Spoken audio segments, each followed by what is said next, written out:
thought I'd listen to some records. We got, oh gosh, Sound of Music, Ray Conniff. No, the holidays are past for that one. We've got the Monkees, all good selections. Grateful Dead. Oh, Harvest is a great album. And we are going to definitely listen to this one now.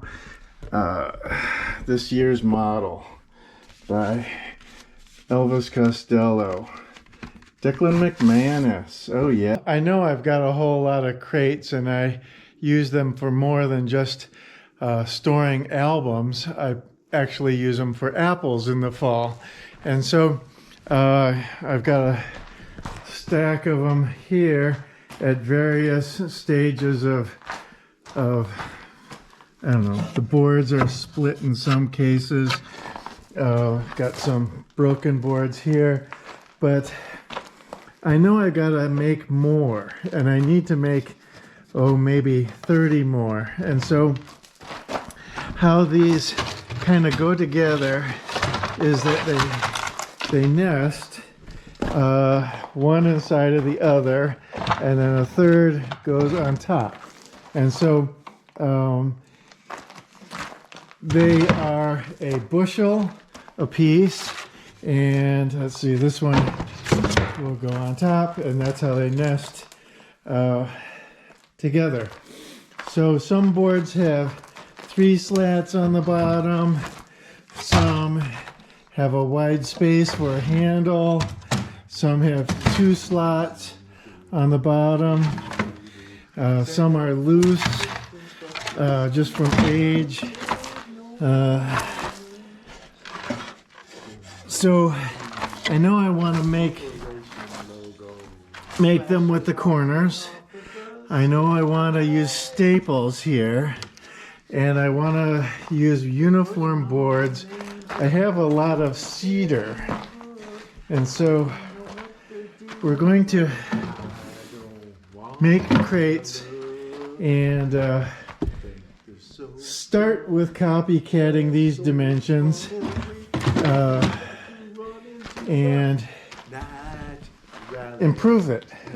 The apple crate. And so we are going to delve into the specifics of the apple crate and how to make them and make them properly. So the science and the build of the apple crate.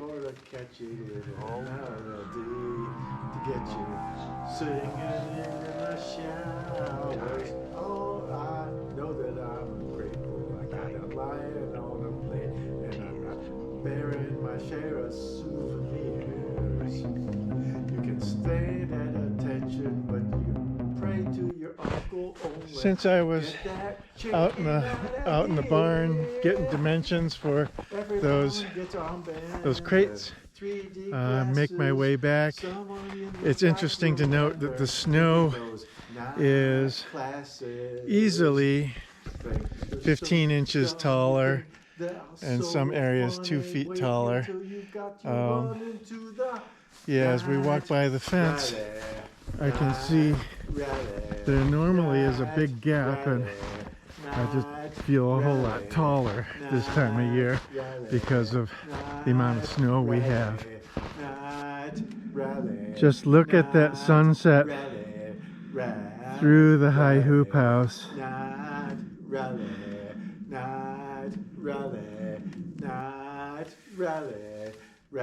It's actually almost 50 degrees in here today, and it's 25 degrees outside and dropping, but there's that sunset through the polycarbonate. So awesome. Okay, so we'll go through this presentation. This is something I set up a few years ago for a lunch and learn with my colleagues at a previous place of employment. It's just a few slides. I don't really like reading PowerPoint slides, so let's just get to this. So making apple crates, the first slide is the requirements of the crate. We have to set parameters on what we want to do with this project. It's number one, it's got to be easy to make and cost effective. Do we have the materials? Are the tools readily available, etc.? Number two, it's got to be durable because it gets banged around out in the field. It gets loaded up with weight. It could drop. I don't want things to smash. It's a working box.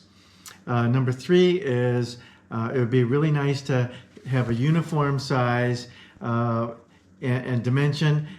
Let's say that it's going to be a bushel. When I fill it to a certain level, that's 1 bushel. The width and the height and the depth are all going to be sensible dimensions for like stacking in a car, loading on a dolly, or carrying in your arms. Functionally, there's a few things that I'd like that would be nice to have, namely stacking and for storage, nesting. The next slide, as already said, it's got to be easy to make. I got to make 30 of them. It'd be nice to just do an assembly line on these, knock out the wood and staple them together. Simple tools, low tech, kind of a dummy project. We'll use a pneumatic stapler for rigidity, galvanized staples in the corners. I'll stagger the joints for strength. Nothing fancy here because, as you've seen, they will get damaged. I just want them to do the job for a while.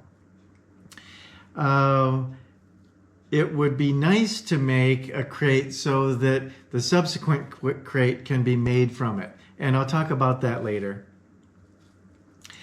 Durability, we're going to bang these together. It's got to hold a bushel, which is about 50 pounds, and it would be nice to have handles or good hand grips for lifting this at that place. Like I mentioned, I'm going to stagger the joints, and let's set a parameter that these boxes will last 5 years. Okay, so I will use cedar, which is moisture resistant, and I'll make it so that they can stack 4, possibly 5 high. That might be stretching it. Next slide is size and dimension and features. Like I said earlier, it's going to hold a bushel. And from what I've seen, the traditional wooden ones hold more than a bushel. So we're going to tailor those dimensions so that we're spot on with a bushel. When I carry a crate, this distance here is roughly 20 inches. My dimension I'm going to specify as 19 so that variations with individual builds, as well as the dolly that I typically use. The structural rails on the dolly are roughly about 19 inches. So we'll go with the width of 19 inches. And we'll see what the CAD will dictate from there. I do want it to nest for storage. So when the crate is not in use and off season, I need to store it somewhere. I don't need it taking up a ton of space. So it would be nice to have them nest, if you will. And they currently do nest, but I'm going to try to optimize that feature. With this next slide, we define what a bushel is. I looked up on the internet. I get 2 closely related dimensions. One is standard, one is imperial, but we'll split it down the center and call it 2,200 cubic inches, which I've said is about 50 pounds. The size of my vintage wooden crates that I've measured are typically 22 inches. I'm calling that the length. 15 inches wide, or the depth, and then 12 inches would be the height, and those are outside dimensions.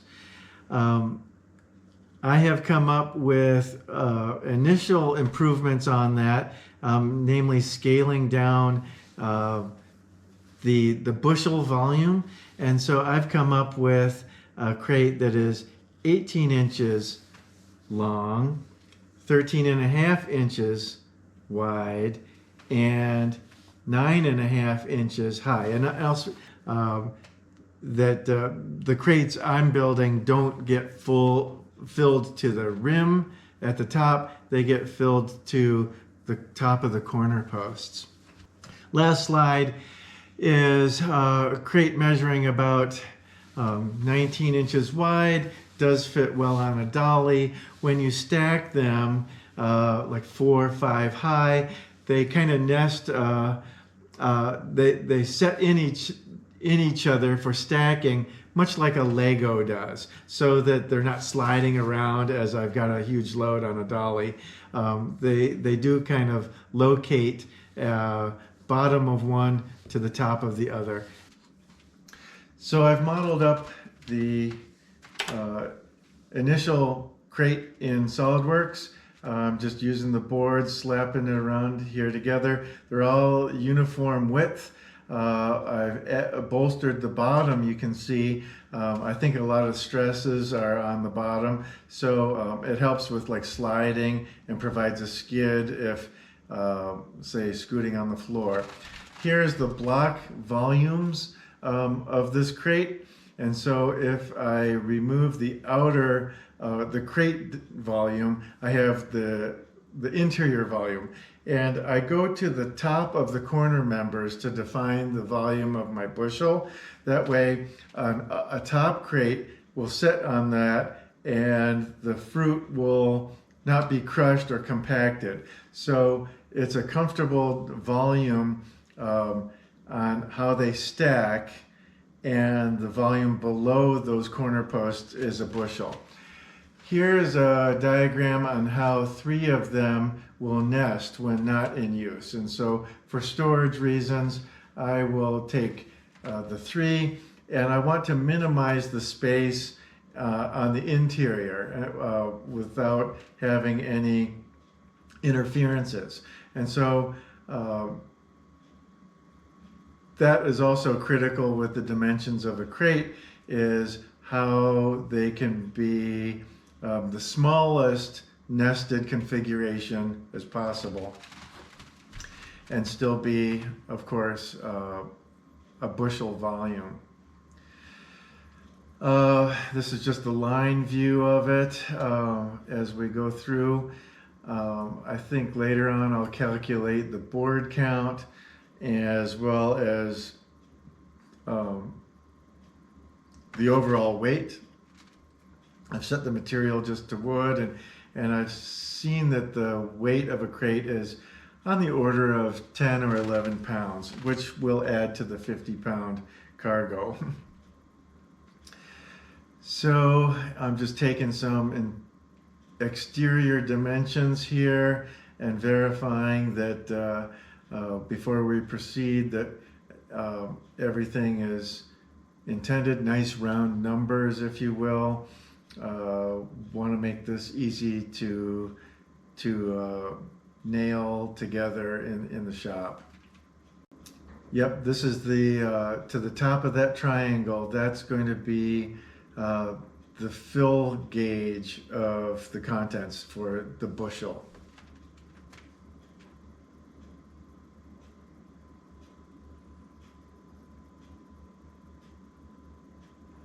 This shows how they stack and how there's no interferences in the corners,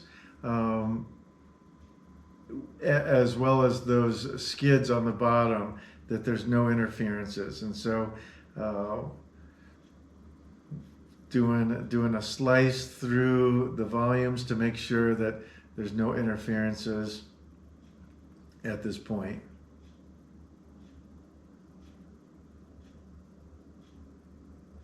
So here we show individual boards. This one does have a handle cut out for carrying. I'll look and see if that's necessary. It'd be nice to simplify if I don't need to make those handle cutouts. This looks like a skid member on the bottom of the crate, so it will slide easier on floors or in the flatbed of a truck or a trailer.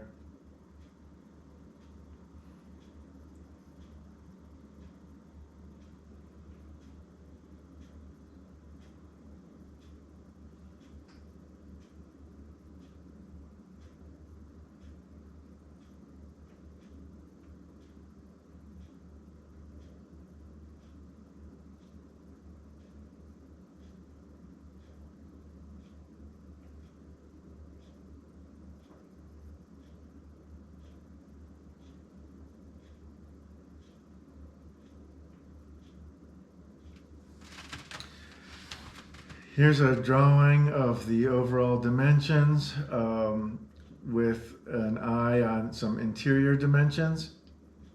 So as I'm building this, I will routine check on some of these overall dimensions, but like I said earlier, this is going to be super easy to just staple together. Here's a bill of materials, the board lengths. I'm getting away with 4 or 5, looks like 5 different board sizes.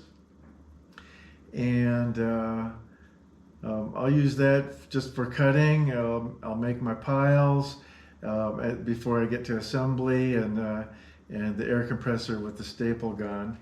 And so here's the final result, just like we saw at the beginning. Let's head to the shop. Okay, we're out in the shop. It's really bright out today.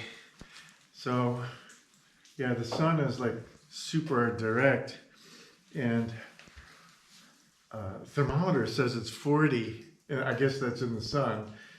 But that's, geez, that's like 70 degrees warmer than like 3 weeks ago. For the crates, I'm going to use these boards here. You might remember me grooming them a few weeks ago. We'll just kind of measure and cut each length. And I got my inventory list, and so let's get to it. As per usual, you know, safety is important here, so use the mittens. So for the corner members, the triangle pieces, I'll be using these guys. I salvaged them from some pallets and just kind of slit them at a 45-degree angle. They come in handy. I have a whole bunch of them over here. So I'll be using them quite a bit for box making. They're great for the corners. These just need to be 9 3/8 long, so I'll need 4 of them.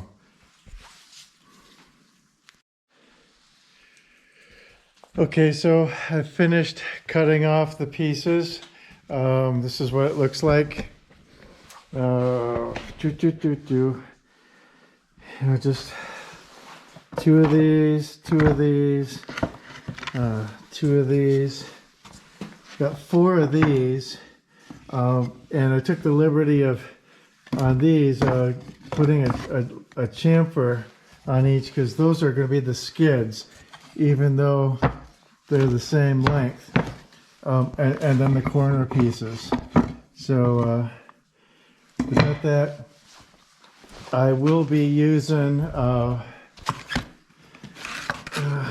I'll be using a staple about that long for the corners. That should be good enough.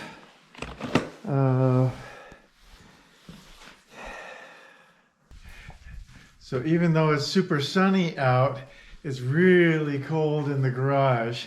It's one of the rare occasions where the garage is way colder than outside because of the sun. So I'm seeing just under 30 degrees in here, where outside it's approaching 45. So I guess I should say, anytime you're using tools, you got to be safe. Glasses, I've got safety glasses or face shields somewhere around here. Always think twice about what you're using.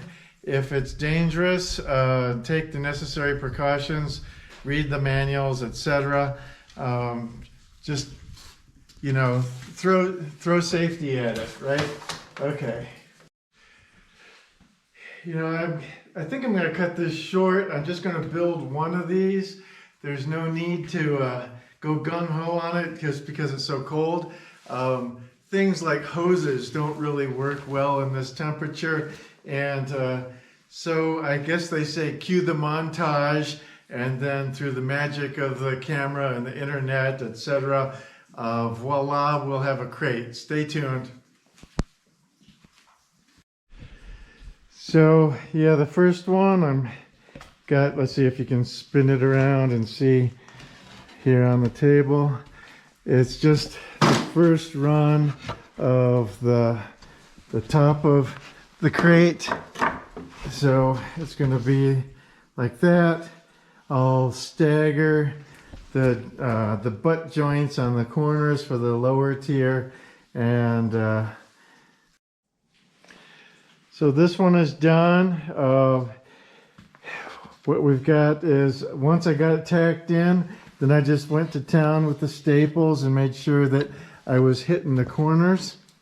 The bottom, I sent staples from this direction as well as the inside out towards the camera. So it's really stout.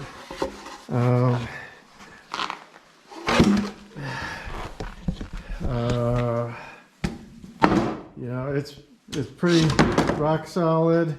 It's you know, not going anywhere, and that's, you know, good handholds here, and dimensionally we let's see, on the inside we're at 18. We are 13.5, and to the top of the triangle is 9.5, and the bottom of the crate, let's see, this triangle here that I've got sketched out in the corners, these will sit flush to here, which means when they're stacked, each center void area is 1 bushel. Okay, that's how you do it.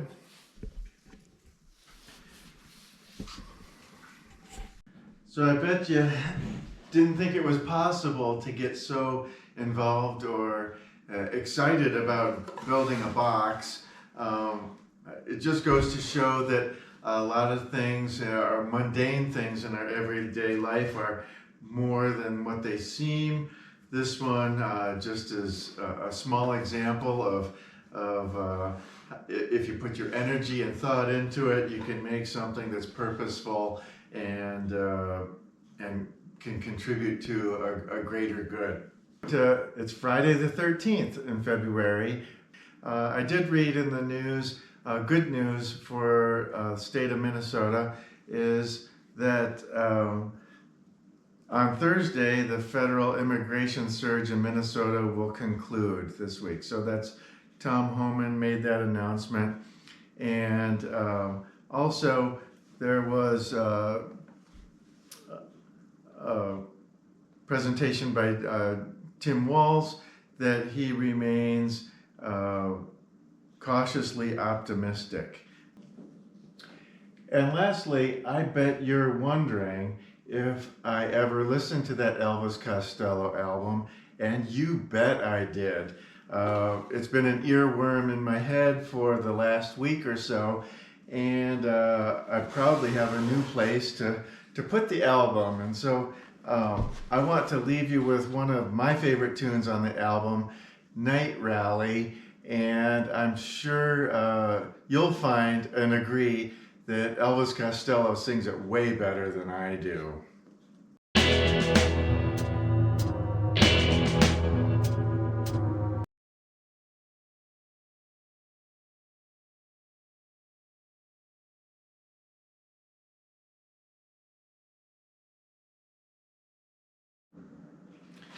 At this point in his career, Elvis Costello was the coolest guy in the music scene, in my opinion. If you get a chance, go ahead and play this song and get it in your head as well. It's very much worth revisiting these old albums, and definitely a stroll down memory lane.